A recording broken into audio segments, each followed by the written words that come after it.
श्री गणेशाय नमः। श्री शिवाय नमस्तुभ्यं। कोटि रुद्र संहिता।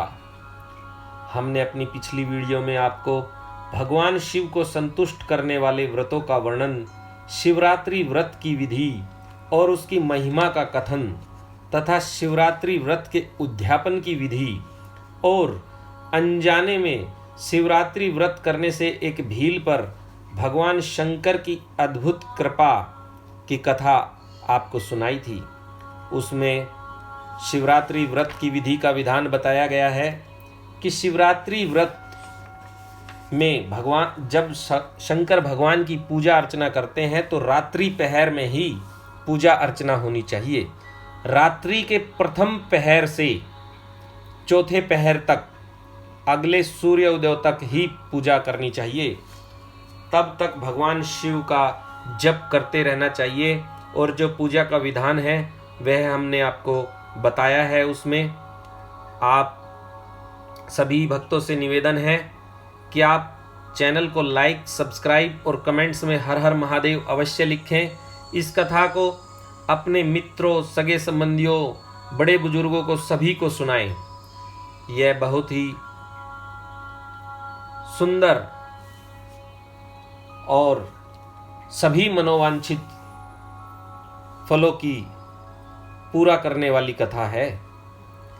आज हम आपको मुक्ति, भक्ति, शिव, विष्णु, रुद्र और ब्रह्मा जी के स्वरूप का विवेचन तथा शिव संबंधी तत्व ज्ञान का वर्णन, उसकी महिमा और कोटि रुद्र संहिता का महात्म्य एवं उपसंहार की कथा सुनाएंगे। कथा इस प्रकार है। अध्याय 41। ऋषियों ने पूछा, सूत जी, आपने बारंबार मुक्ति का नाम लिया है, यहाँ मुक्ति मिलने पर क्या होता है? मुक्ति में जीव की कैसी अवस्था होती है, यह हमें बताइए। सूत जी ने कहा, महर्षियों सुनो, मैं तुमसे संसार क्लेश का निवारण तथा परमानंद का दान करने वाली मुक्ति का स्वरूप बताता हूँ। मुक्ति 4 प्रकार की कही गई है, सारूप्या, सालोक्या, सानिध्या तथा चौथी सायुज्या। इस शिवरात्रि व्रत से सब प्रकार की मुक्ति सुलभ हो जाती है। जो ज्ञान रूप अविनाशी, साक्षी, ज्ञानगम्य और द्वैत रहित साक्षात शिव हैं, वे ही यहाँ केवल मोक्ष के तथा धर्म, अर्थ और काम रूप त्रिवर्ग के भी दाता हैं। केवल्या नामक जो 5वीं मुक्ति है वह मनुष्यों के लिए अत्यंत दुर्लभ है। मुनिवरों, मैं उसका लक्षण बताता हूँ, सुनो। जिनसे यह समस्त जगत उत्पन्न होता है, जिनके द्वारा इसका पालन होता है तथा अंततोगत्वा यह जिनमें लीन होता है, वे ही शिव हैं। जिससे यह संपूर्ण जगत व्याप्त है, वही शिव का रूप है। मुनीश्वरों, वेदों में शिव के 2 रूप बताए गए हैं, सकल और निष्कल। शिव तत्व सत्य, ज्ञान, अनंत और सच्चिदानंद नाम से प्रसिद्ध है। निर्गुण, उपाधि रहित, अविनाशी, शुद्ध एवं निरंजन है। वह न लाल है, न पीला, न सफेद है, न नीला, न छोटा है, न बड़ा, और न मोटा है, न महीन। जहाँ से मन सहित वाणी उसे न पाकर लौट आती है, वह परब्रह्म परमात्मा ही शिव कहलाता है। जैसे आकाश सर्वत्र व्यापक है, उसी प्रकार यह शिव तत्व भी सर्वव्यापी है। यह माया से परे, संपूर्ण द्वंद्वों से रहित तथा मत्सरता शून्य परमात्मा है। यहाँ शिव ज्ञान का उदय होने से निश्चय ही उसकी प्राप्ति होती है, अथवा दिवजो सूक्ष्म बुद्धि के द्वारा शिव का ही भजन ध्यान करने से सत्पुरुषों को शिव पद की प्राप्ति होती है। संसार में ज्ञान की प्राप्ति अत्यंत कठिन है, परंतु भगवान का भजन अत्यंत सुकर माना गया है। इसलिए संत शिरोमणि पुरुष मुक्ति के लिए भी शिव का भजन ही करते हैं। ज्ञान स्वरूप मोक्षदाता परमात्मा शिव भजन के ही अधीन है। भक्ति से ही बहुत से पुरुष सिद्धि लाभ करके प्रसन्नता पूर्वक परम मोक्ष पा गए हैं। भगवान शंभु की भक्ति ज्ञान की जननी मानी गई है, जो सदा भोग और मोक्ष देने वाली है। वह साधु महापुरुषों के कृपा प्रसाद से सुलभ होती है। उत्तम प्रेम का अंकुर ही उसका लक्षण है। द्विजो, वह भक्ति भी सगुण और निर्गुण के भेद से दो प्रकार की जाननी चाहिए। फिर वेधी और स्वाभाविकी, ये दो भेद और होते हैं।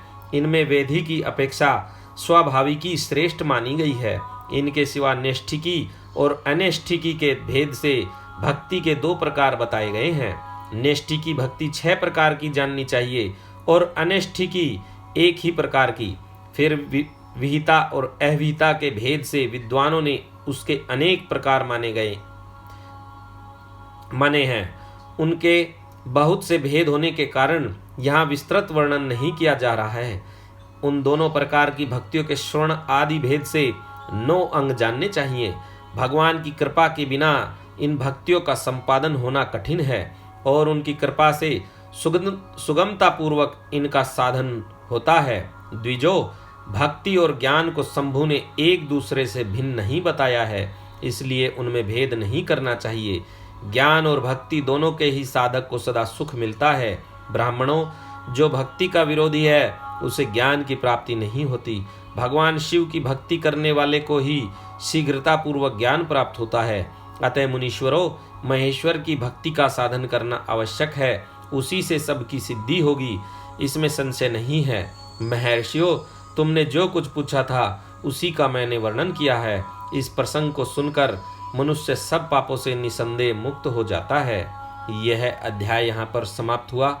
अगला अध्याय शिव, विष्णु, रुद्र और ब्रह्मा के स्वरूप का विवेचन। ऋषियों ने पूछा, शिव कौन है, विष्णु कौन है, रुद्र कौन है और ब्रह्मा कौन है? इन सब में निर्गुण कौन है? हमारे इस संदेह का आप निवारण कीजिए। सूत जी कहते हैं, महर्षियों, वेद और वेदांत के विद्वान ऐसा मानते हैं कि निर्गुण परमात्मा से सर्वप्रथम जो सगुण रूप प्रकट हुआ उसी का नाम शिव है। शिव से पुरुष सहित प्रकृति उत्पन्न हुई। उन दोनों ने मूल स्थान में स्थित जल के भीतर तप किया। वह स्थान पंचक्रोशी काशी के नाम से विख्यात है, जो भगवान शिव को अत्यंत प्रिय है। यह जल संपूर्ण विश्व में व्याप्त था। उस जल का आश्रय ले योग माया से युक्त श्री हरि वहां सोए। नार अर्थात जल को अयन निवास स्थान बनाने के कारण फिर नारायण नाम से प्रसिद्ध हुए और प्रकृति नारायणी कहलाई। नारायण के नाभि कमल से जिनकी उत्पत्ति हुई वे ब्रह्मा कहलाते हैं। ब्रह्मा ने तपस्या करके जिनका साक्षात्कार किया उन्हें विष्णु कहा गया है। ब्रह्मा और विष्णु के विवाद को शांत करने के लिए निर्गुण शिव ने जो रूप प्रकट किया उसका नाम महादेव है। उन्होंने कहा, मैं शंभु ब्रह्मा जी के ललाट से प्रकट होऊंगा। इस कथन के अनुसार समस्त लोकों पर अनुग्रह करने के लिए जो ब्रह्मा जी के ललाट से प्रकट हुए उनका नाम रुद्र हुआ। इस प्रकार रूप रहित परमात्मा सबके चिंतन का विषय बनने के लिए साकार रूप में प्रकट हुए। वे ही साक्षात भक्तवत्सल शिव हैं। तीनों गुणों से भिन्न शिव में तथा गुणों के धाम रुद्र में उसी तरह वास्तविक भेद नहीं है जैसे स्वर्ण और उसके आभूषण में नहीं है। दोनों के रूप और कर्म समान है। दोनों समान रूप से भक्तों को उत्तम गति प्रदान करने वाले हैं। दोनों समान रूप से सबके सेवनीय हैं तथा नाना प्रकार के लीला विहार करने वाले हैं। भयानक पराक्रमी रुद्र सर्वथा शिव रूप ही हैं। वे भक्तों के कार्य की सिद्धि के निमित्त विष्णु और ब्रह्मा की सहायता करने के लिए प्रकट हुए हैं। अन्य जो देवता जिस कर्म से प्रकट हुए हैं उसी कर्म से लय को प्राप्त होते हैं, परंतु रुद्रदेव उस तरह लीन नहीं होते। उनका साक्षात शिव में ही लय होता है। ये प्राकृत प्राणी रुद्र में मिलकर ही लय को प्राप्त होते हैं, परंतु रुद्र इनमें मिलकर लय को नहीं प्राप्त होते। यह भगवती श्रुति का उपदेश है। सब लोग रुद्र का भजन करते हैं, किंतु रुद्र किसी का भजन नहीं करते। वे भक्तवत्सल होने के कारण कभी कभी अपने आप भक्तजनों का चिंतन कर लेते हैं। जो दूसरे देवता का भजन करते हैं वे उसी में लीन होते हैं, इसलिए वे दीर्घ काल के बाद रुद्र में लीन होने का अवसर पाते हैं। जो कोई रुद्र के भक्त हैं वे तत्काल शिव हो जाते हैं, अतः उनके लिए दूसरे की अपेक्षा नहीं रहती। यह सनातन श्रुति का संदेश है। द्विजो, अज्ञान अनेक प्रकार का होता है, परंतु विज्ञान का एक ही स्वरूप है, वह अनेक प्रकार का नहीं होता। उसको समझने का प्रकार मैं बताऊंगा, तुम लोग आदर पूर्वक सुनो। ब्रह्मा से लेकर तृण पर्यंत जो कुछ भी यहाँ देखा जाता है वह सब शिव रूप ही है। उसमें नानात्व की कल्पना मिथ्या है। सृष्टि के पूर्व भी शिव की सत्ता बताई गई है। सृष्टि के मध्य में भी शिव विराज रहे हैं। सृष्टि के अंत में भी शिव रहते हैं, और जब सब कुछ शून्यता में परिणत हो जाता है उस समय भी शिव की सत्ता रहती ही है। अतः मुनीश्वरों, शिव को ही चतुर्गुण कहा गया है। वे ही शिव शक्तिमान होने के कारण सगुण जानने योग्य हैं। इस प्रकार वे सगुण निर्गुण के भेद से दो प्रकार के हैं। जिन शिव ने ही भगवान विष्णु को संपूर्ण सनातन वेद, अनेक वर्ण, अनेक मात्रा तथा अपना ध्यान एवं पूजन दिए हैं, वे ही संपूर्ण विद्याओं के ईश्वर हैं, ऐसी सनातन श्रुति है। अतएव शंभु को वेदों का प्राकट्यकर्ता तथा वेदपति कहा गया है।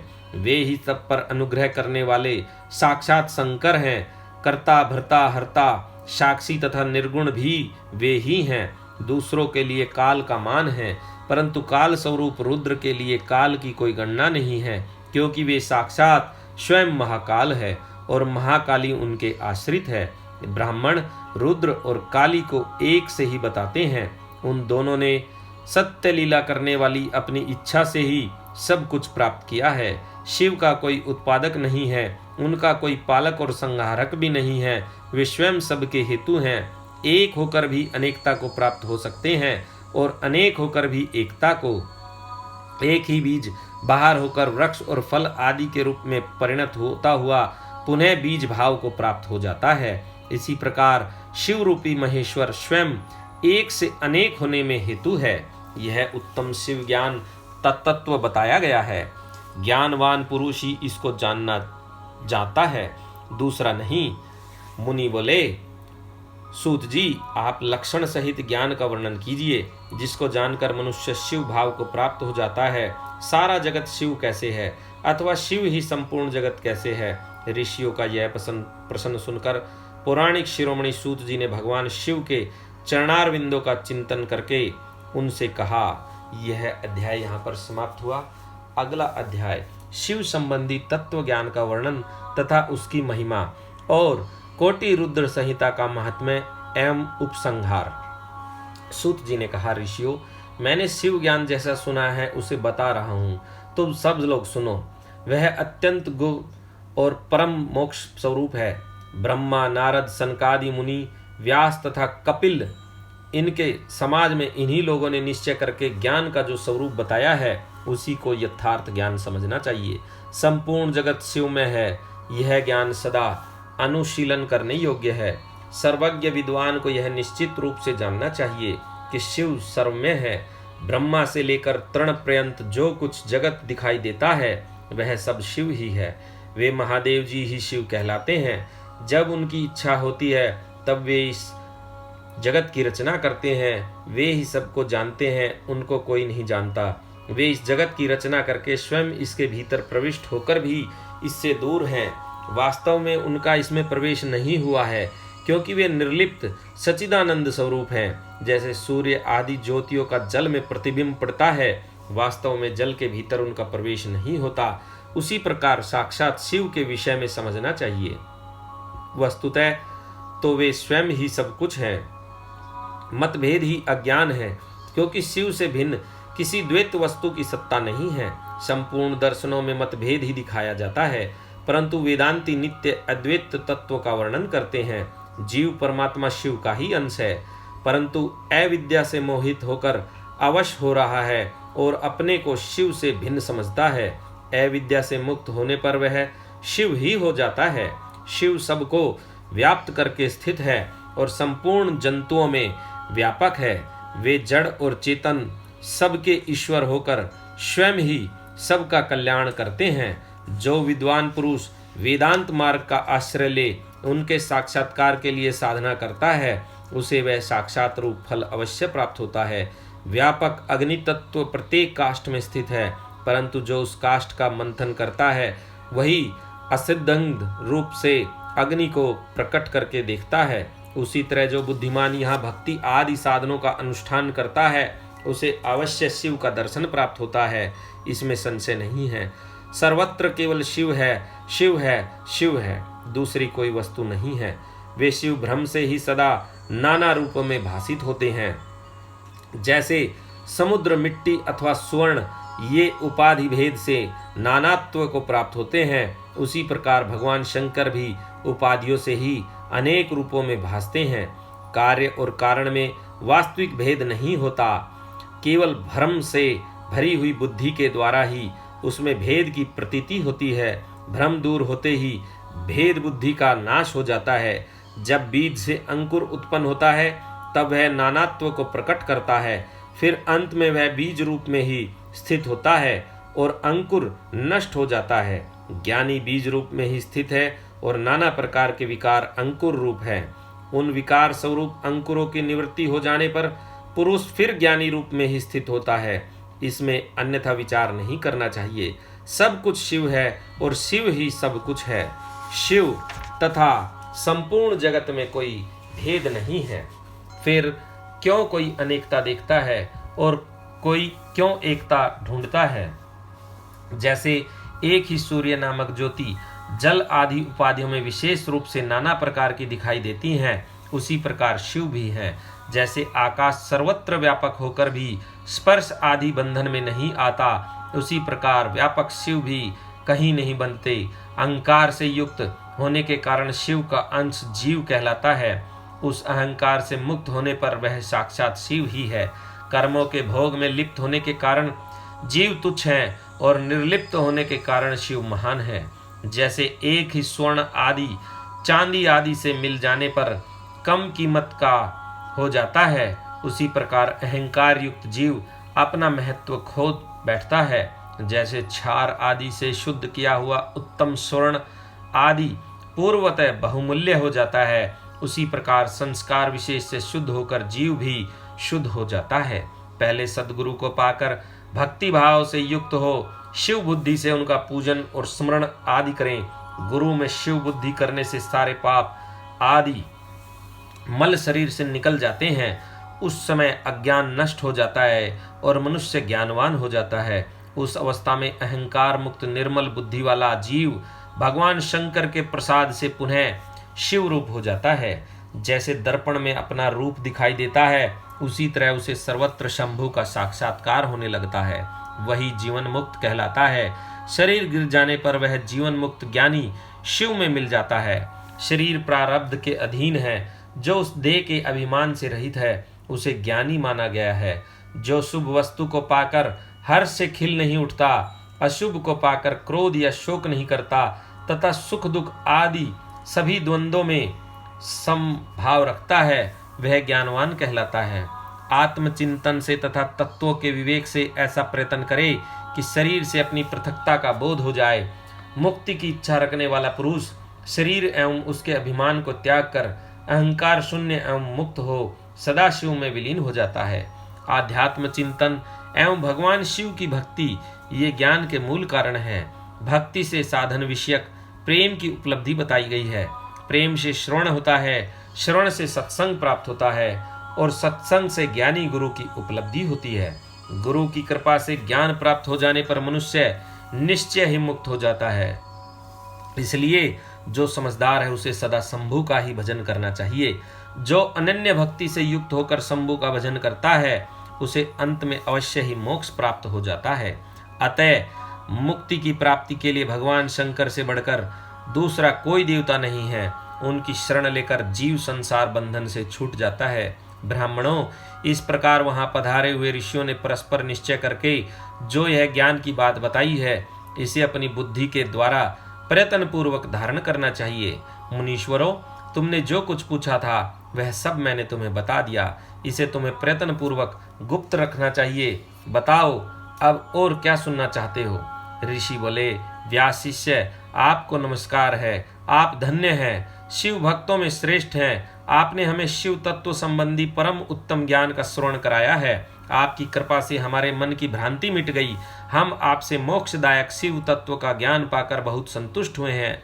सूत जी ने कहा, द्विजो, जो नास्तिक हो, श्रद्धाहीन हो और शठ हो, जो भगवान शिव का भक्त न हो तथा इस विषय को सुनने की रुचि न रखता हो, उसे इस तत्व ज्ञान का उपदेश नहीं देना चाहिए। व्यास जी ने इतिहास, पुराणों, वेदों और शास्त्रों का बारंबार विचार करके उनका सार निकालकर मुझे उपदेश दिया है। इसका एक बार श्रवण करने मात्र से सारे पाप भस्म हो जाते हैं। अभक्त को भक्ति प्राप्त होती है और भक्त की भक्ति बढ़ती है। दोबारा सुनने से उत्तम भक्ति प्राप्त होती है। तीसरी बार सुनने से मोक्ष प्राप्त होता है।